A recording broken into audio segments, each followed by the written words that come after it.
Tahukah Anda, dengan populasi muslim 207 juta jiwa, Indonesia menjadi negara berpenduduk muslim terbesar di dunia. Seperti apakah wajah muslim Indonesia?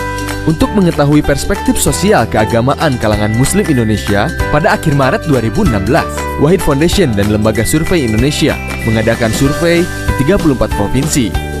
Hasil survei ini membuktikan bahwa wajah Islam Indonesia adalah wajah Islam damai dan toleran. Berikut ini adalah buktinya. Mayoritas muslim Indonesia sebanyak 72% menolak tindakan radikal yang menyertakan kekerasan atas nama agama. 88,37% percaya bahwa setiap warga negara bebas memeluk agama dan keyakinan sesuai pikiran atau kesadarannya. 65,35% berpendapat bahwa negara harus melindungi setiap pemikiran yang berkembang di masyarakat. Dan lebih jauh lagi, dukungan kalangan muslim Indonesia terhadap Pancasila dan nilai demokrasi ternyata luar biasa tinggi. 82,3% menyatakan bahwa Pancasila dan UUD 1945 amat sesuai bagi Indonesia. 67,3% menyatakan mendukung nilai demokrasi.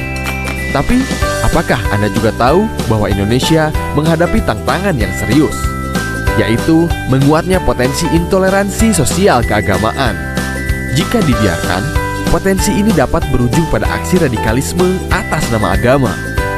Proyeksi statistik survei ini memperkirakan ada sekitar 600.000 jiwa pernah melakukan aksi radikalisme atas nama agama. Sekitar 11 juta jiwa berpotensi untuk melakukannya bila ada kesempatan, hampir menyamai jumlah penduduk Jakarta dan Bali. Aksi radikalisme ini mencakup pemberian dukungan dana atau materi kepada organisasi radikal, sampai dengan melakukan penyerangan terhadap rumah ibadah pemeluk agama lain. Ingat, ini angka potensial hasil proyeksi, bukan angka aktual. Ada 3 hal yang berpengaruh signifikan atas potensi ini. 1. Pemahaman literalis atas konsep jihad yang dianggap harus menggunakan kekerasan. 2. Materi ceramah yang berisikan permusuhan dan kebencian. Dan ketiga, ketidaksukaan bahkan kebencian terhadap kelompok tertentu meskipun kelompok tersebut seagama. Tapi survei ternyata menemukan bahwa pendidikan, pendapatan, dan wilayah tempat tinggal di desa atau kota tidak berhubungan langsung dengan intoleransi dan radikalisme sosial keagamaan. Maka tantangan terbesar pemerintah saat ini adalah penegakan hukum yang tegas, terutama terhadap pelaku hate speech, memastikan kebijakan yang tidak diskriminatif dan memenuhi hak-hak warga negara yang dijamin undang-undang tanpa memandang agama, keyakinan, suku, ras, ataupun pilihan politiknya.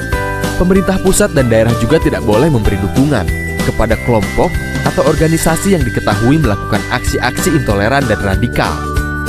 DPR dan DPRD harus menghapus atau merevisi undang-undang atau peraturan yang bertentangan dengan semangat kebinekaan, perdamaian, dan non-diskriminasi. Organisasi sosial keagamaan moderat seperti Nahdlatul Ulama dan Muhammadiyah harus memperkuat basis dan kapasitas anggotanya dengan pemahaman keagamaan yang lebih kritis dan terbuka. Dan sebagai warga negara, kita harus membiasakan diri berpikir kritis, tidak terlibat penyebaran ujaran kebencian atau hate speech, mengamalkan nilai-nilai beragama yang positif dan damai, membuka ruang dialog, menggiatkan interaksi antar kelompok, serta memupuk saling pengertian dan pemahaman. Marilah kita bangun bangsa dan kita hindarkan pertikaian yang sering terjadi. Inilah esensi tugas kesejarahan yang tidak boleh kita lupakan sama sekali. Karena Indonesia bukanlah milik sesuatu golongan, sesuatu agama, sesuatu suku, pun golongan adat istiadat tertentu, tapi milik kita semua, dari Sabang sampai Merauke.